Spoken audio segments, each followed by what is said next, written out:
Ներքին գործերի նախարարության սեյսմիկ պաշտպանության տարածքային ծառայությունում անցկացվել է կիսամյակային հաշվետվությունների ամփոփում քննարկում։ Ծառայության տնօրեն Սոս Մարգարյանի գլխավորությամբ 2025 թվականը բավականին արդյունավետ տարի էր։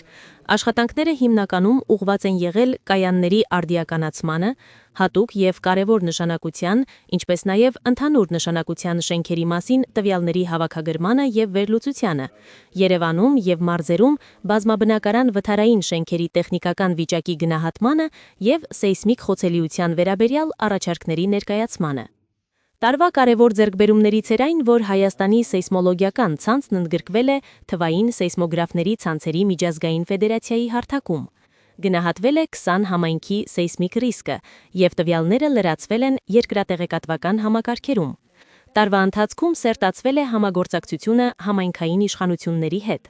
Կնքվել է համագործակցության հուշագիր Հանրապետական մանկավարժահոգեբանական կենտրոնի հետ, ինչի շրջանակում նախատեսվում են վերապատրաստումներ և մեթոդական ուղեցույցների մշակում։ Երևանի քաղաքապետարանի հետ համատեղ շարունակվում է մայրաքաղաքի հանրային տրանսպորտի մեքենաներում սեյսմիկ անվտանգության ուղեցույցների տարածումը։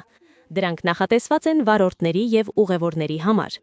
Քայլեր են ձեռնարկվում ուղեցույցները նաև Կապանի և Գյումրիի հանրային տրանսպորտի միջոցներում հասանելի դարձնելու ուղղությամբ։